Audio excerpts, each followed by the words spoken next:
ديال غافي سقسيين نساعد بداوني نغزل في اللون إن بكين تصبحيت أو نديتو هكا صغور ألجيري تيليكوم.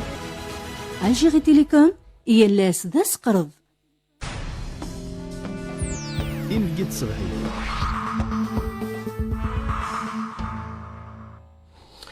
فايزة صباح الخير زول في الأوان مرة يسمح سيسن صحة رمضان وان ينبغي صباحيت مس جواد سليم علال سنين صباح الخير صباح الخير مس جواد سليم علال صباح الخير زول في الأوان مس جواد سليم علال انتوما راكم اكسبير حري شاكينيا لا ترانزيسيون نيميريك حري شاكي لا نيميريزاسيون وداغ نكتيق لك دان مهال عليا تكوباني تاكي ادكس تكنولوجي دن مسلاي في تمثل تاكينيا لا نيميريزاسيون ايمي تمثل numérique, c'est aussi avoir le contrôle de sa donnée, de sa technologie, en grosso modo. Donc c'est ça un peu le principe de cette souveraineté. Si on ne contrôle pas nos données, si on n'arrive pas à contrôler la technologie auquel on véhicule nos données, nous ne pouvons pas être souverains. Et ça, c'est aussi stratégique que la souveraineté alimentaire.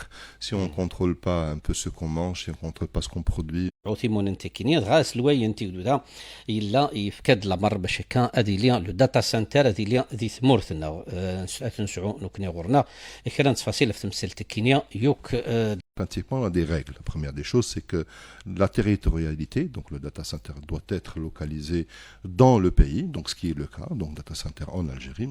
La deuxième des choses, c'est que c'est le financement, donc le data center doit être financé par aussi, il ne faut pas que ce soit un financement extérieur algérien, ce qui est le cas, donc financement algérien. Le troisième aspect, c'est la partie, ce qu'on appelle la partie ressources humaines en termes de technologie pour pouvoir gérer le data center, qui est important qu'elle soit algérienne. Il y a aussi une quatrième partie qui est très importante, indépendamment du hardware et de la climatisation et de ce عندنا يعني اذا كان نتكلموا على لي ريسورس هيومان اذا كان نتكلموا على الفينونسمون. Oui, en fait, dans ce qu'a annoncé le président de la République, tous les ingrédients existent. Donc, il y a eu un contrat signé avec un opérateur international. Donc, les équipements, ça doit être dans tout ce qui est climatisation, etc.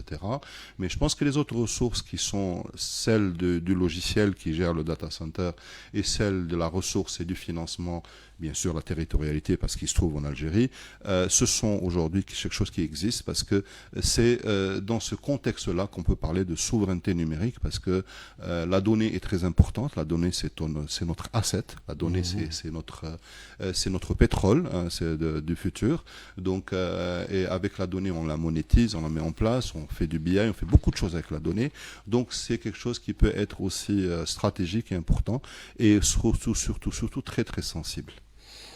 كما جواد سليم على تمثل ضد في تمثال تكيني يعني الشروط يقلقن باش هكا داتا سنتر هذه اللي ساعات نكني غورنا غادي ثمورتنا غادي لي يعني غادي اللي يوجد ذي ثمورتنا لوكاليزاسيون تيريتوريال وهذه اللي داخل صرف اللاس هذه اللي سيدري مني زيريين ماشي صور ابرانيين باش هكا زمرني زين تحكم من ذكس ماشي ابرانيين تحكم من ذكس شو حريش انت دريمت داغ لي ريسورس هيوماني خدامين داغن مسنوان الى قضي لي نديت زيريين داغن في دراوكا باش هكا اد حذرا في إسلن إقلان ذي لي داتا سنتر كينيا يقال تمثل تكينيا لوجيسيال السوفت وير يعني تمثل تكينيا داغن ميلا تاويلات يعني تي ماشينين تي بقرانين خدمنتي د الحمو طاس الا قاسن تاويل اوسي سمد لا كليماتيزاسيون نكني ثمورثنا حما شويه بارابور يعني في مورا وفلان ومظال يعني تختير المدن باش هكا سعون يعني لوكاليزاسيون كان عند خدمه داتا سنتر كي قلت مورا عندي سمد الحال يعني الانفورماسيون اللي عندنا في الدومين هذا تاع لي داتا سنتر باللي انهم يخيروا باش انه يكونوا لوكاليزي في لي بيي نورديك وين كاين البروده وكذا باسكو سا كوت ترو شير لا كليماتيزاسيون وبالا كاين دي مويان واحد اخرين جدد. Alors, c'est une idée qui a été un peu préconçue, qui existe depuis certaines années, mais la technologie a beaucoup évolué.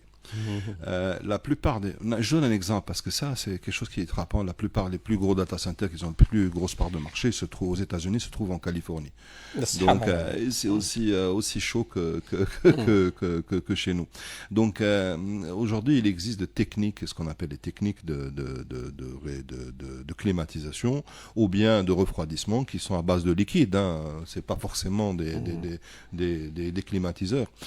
L'énergie aujourd'hui, c'est ça le facteur le plus important, c'est l'énergie. L'énergie qui fait fonctionner un data center. Et l'énergie aujourd'hui, nous l'avons à un prix très compétitif. Si on va même au sud, on peut faire même de l'énergie alternative, renouvelable, qui est celle du solaire. Et donc, au contraire,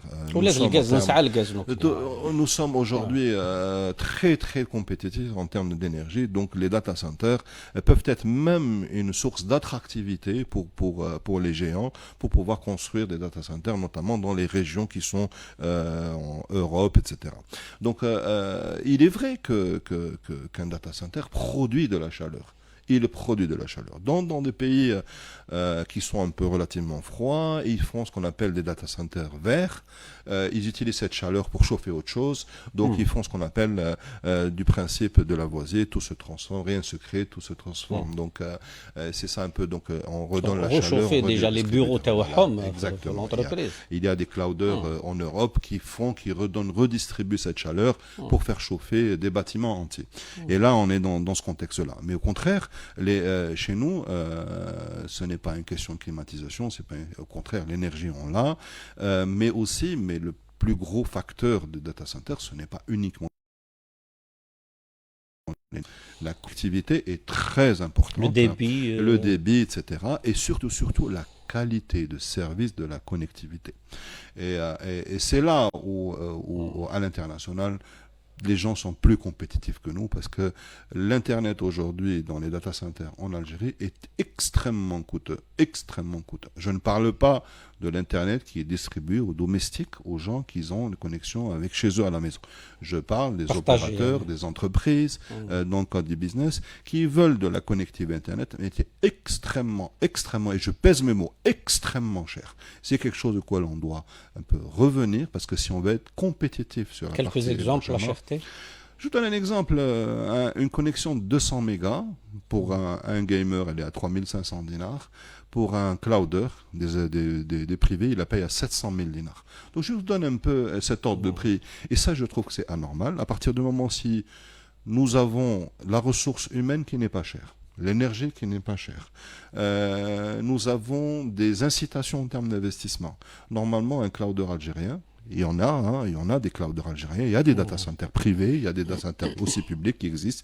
La construction de ce nouveau data center, c'est un nouveau data center parmi l'existant. Vous pouvez être très compétitif si on avait une connexion Internet avec un prix très compétitif. On serait aussi très compétitif à l'international en termes d'export. مي من جهه واحده اخرى يعني نشوفوا باللي لي بروجي ناجحين في الجيري وين لا فيبر اوبتيك راهي وصلت ان بو بارتو يعني. Alors, je ne parle pas de ce qu'on appelle l'accès domestique de la fibre optique. Il y a une avancée extraordinaire.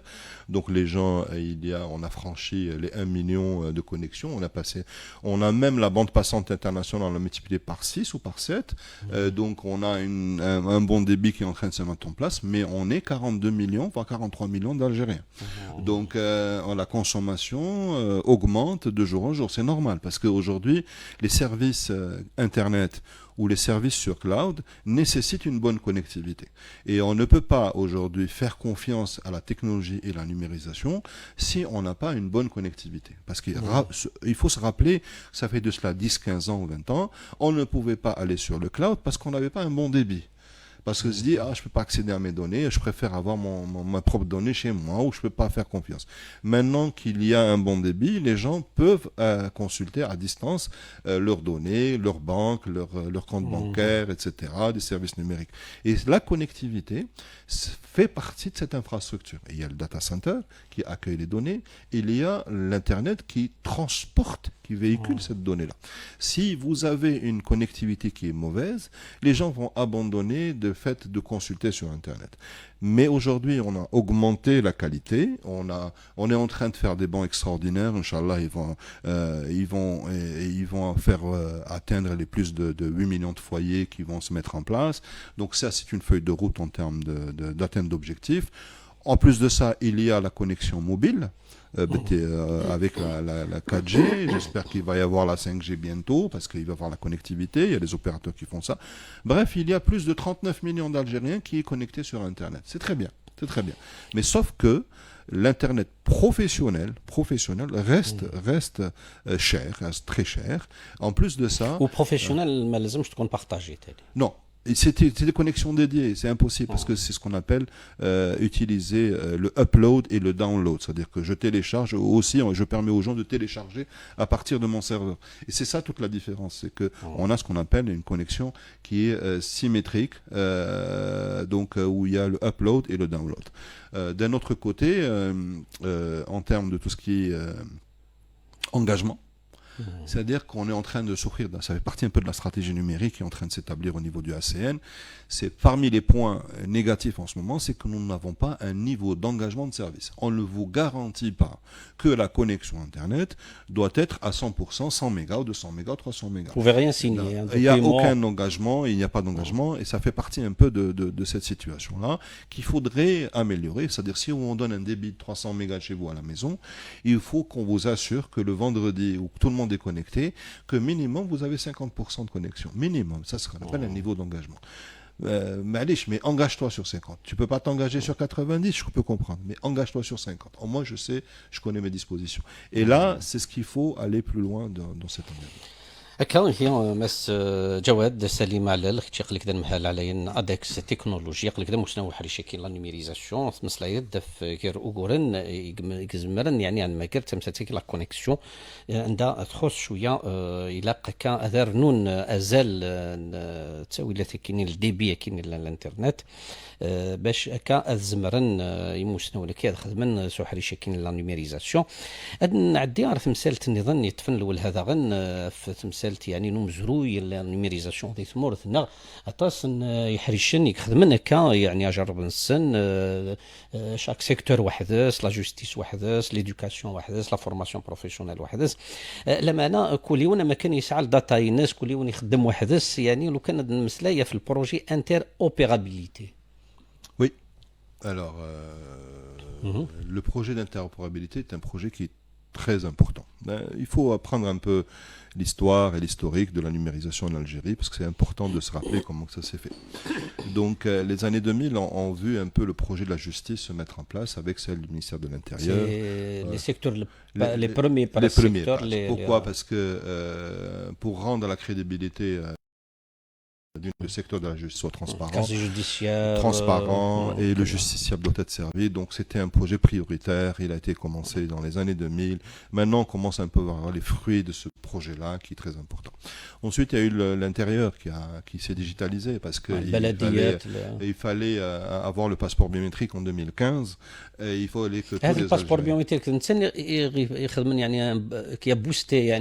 effectivement parce que nos passeports algériens ne pouvaient pas être disponibles, elles ne pouvaient plus on pouvait plus les utiliser dans les aéroports internationaux. Il y avait une deadline, c'était je pense novembre 2015, où le ministère de l'Intérieur a pris ses prédispositions à pouvoir avoir ce qu'on appelle le S12 à l'époque, le S12 pour avoir le numéro d'identifiant unique. Ensuite le S12 c'était une étape pour régulariser tout le monde qui avait déjà un passeport, et les nouveaux passeports avaient leur pièce d'identité, etc. Donc on a abouti aujourd'hui à un identifiant unique pour chaque citoyen. Il a un numéro unique qui est très important parce que c'est la base même de la digitalisation, c'est qu'il faut une codification et chaque citoyen est codifié par un numéro unique. Ça, c'est très important. Donc, il y a eu aussi la sécurité sociale qui s'est digitalisée. Il y a eu les banques aussi, parce que les banques ne peuvent pas travailler sans système d'information. La sécurité sociale, parce qu'il fallait rembourser aujourd'hui ce qu'on appelle les citoyens à travers leurs ordonnances, trucs médicaux, etc. Donc, il y a eu le tiers payant. Le tiers payant a été une avancée très importante avec la carte Chifa. Le pharmacien. Donc, il y a eu le commerce, il y a eu les douanes, il y a eu beaucoup de choses. Il y a eu, en même temps, on a commencé au niveau de la direction des impôts, de l'Échange général des impôts, à pouvoir lancer des projets stratégiques de digitalisation. Donc, ça a connu un retard, mais bon, c'est très difficile de numériser des gros projets. Il y a beaucoup d'obstacles, il y a beaucoup de contraintes, donc c'est pas évident. Mais d'un autre côté, tout le monde a travaillé ce qu'on appelle sur des silos, qui sont des silos, j'allais dire, isolés. Chacun a construit sa propre base de données. Donc, il n'y a pas eu ce qu'on appelle cette interopérabilité entre bases de données. Qu'est-ce que ça veut dire une interopérabilité? Ça veut dire que j'ai quelqu'un qui est dans une base de données du ministère de l'Intérieur il faut qu'il communique avec la base de données de la justice. Il faut qu'il communique. J'ai un commerçant qui a une base de données au niveau du ministère du Commerce. Il faut que j'arrive à communiquer avec la douane. Il faut que j'arrive à communiquer avec les impôts. Je veux savoir si cet opérateur est en règle, en situation, il est à jour. J'ai pas besoin de lui demander son extrait de rôle. J'ai pas besoin de lui demander une attestation. Je rentre juste en registre de commerce identifiant fiscal et j'ai tout ça ensemble. Donc cette interopérabilité est un projet qui est très important. Il peut se régler très rapidement. Hein. Donc c'est une équipe, c'est du développement, c'est beaucoup de choses. Il y a eu déjà des projets entre la justice, l'intérieur, etc. d'interopérabilité. Il faut généraliser. Et donc ce projet est très important. Sans cela, on n'aura pas des bases de données qui communiquent. Donc on ne pourra pas ce qu'on appelle avoir une numérisation effective. On lit toujours l'histoire j'ai oublié le casier judiciaire parce que pour un dossier, alors que si les bases de données étaient interopérables au ministère de l'Intérieur, on consulte, on sait, etc. J'ai oublié l'extrait de rôle au niveau du commerce alors que je tape sur une feuille. Donc pourquoi? Parce que les bases de données communiquent et sont interopérables. On peut sortir ce qu'on appelle des bases de données communes. هكا مس جواد سليم على هاد ثمثال تكيني يعني يمي كل حريش يخدم وحدس هكا تساونتي لا قضيه ثمثال تكيني يمي نقارك اهي لكني انتر اوبيرابيليتي ادو غالن اوك يعني حريشن زمرن معاونن جالسن باش هكا ذي سعنو كيسلن وين ايثعنا ثمثالت في دراوكا الى قتيليا ثمثال تكيني المعاونه جالسن لمعنى اين يطفن الاول هذا كينيا مدن تقوادنا في لا سيكوريتي تقوادنا في الامان في سلنسن بروبليم دو سيكوريتي يعني كيفاش نقدروا نحميو يعني لانفورماسيون بهاد يعني كيكونوا يعني واسعه بزاف يعني الانتر اذا كان تكلمنا على انتر اوبيرابيليتي كاع الناس عندهم يعني امكانيات باش يدخلوا يعني المعلومات يكون عندهم معلومات. Alors non, c'est pas tout le monde. Alors l'interopérabilité ne veut pas dire que l'information est accessible à tout le monde. Très bien. C'est comme si que vous avez ce qu'on appelle une maison et vous voulez avoir une information ou quelque chose de la maison, on vous ouvre pas toute la porte. On vous ouvre ce qu'on appelle, on met des codes, on vient, vous tapez sur la porte, on vous ouvre un petit cadran, vous donnez votre domaine, on ferme le cadran, on traite ce que vous demandez, ensuite on vous donne ce qui est nécessaire. C'est ça le principe de l'API, des modules qui interrogent et qui collectent et qui donnent le strict minimum. Donc, en plus de ça, chaque administration, a sa propre politique de cybersécurité. Donc, il a ce qu'on appelle les contrôles d'accès, au même titre qu'on fait ce qu'on appelle une sécurité périmétrique, c'est-à-dire on met des agents de sécurité dehors, on met ceci, et c'est le même système est translaté dans les espaces Internet. C'est-à-dire qu'on a des firewalls, des murs de feu, etc. Ce qu'on peut imaginer dans un système de sécurité physique, on peut l'imaginer en version virtuelle. Donc, en plus de ça, il y a la création de l'Agence nationale de sécurité des systèmes d'information qui a été créée par décret. Il y a eu la stratégie nationale de la cybersécurité. Il y a aussi vraiment une dynamique sur la cybersécurité, de telle façon à ce qu'on ait des systèmes de sécurité qui sont homogènes, qui répondent à des normes, et ces normes-là sont dictées par l'État, par l'instance autoritaire qui définit les règles de sécurité. La nécessité d'avoir un agent de sécurité, ce qu'on appelle le directeur des systèmes de sécurité informatique dans chaque administration, le RSSI, le responsable de la sécurité, ce qu'on appelle l'agent de sécurité principal, donc en cybersécurité. Et encore, on n'oublie pas encore, c'est que la cybersécurité est une affaire de personnes aussi, parce que de ressources locales. C'est toujours l'être humain qui est... Les ingénieurs d'aujourd'hui sont les cybergendarmes de demain. Voilà. Donc la ressource humaine algérienne est très importante pour notre cybersécurité. Et les hackers et tout ça, les ransomware. Les hackers, ça existe. Il y a les ethical hackers, les bons hackers, les mauvais hackers. Les hackers sont toujours là, les voleurs sont toujours là. C'est pour ça qu'on met des règles, des lois pour pouvoir un peu les appréhender. Donc, au contraire, la cybersécurité, le monde est beaucoup plus vaste.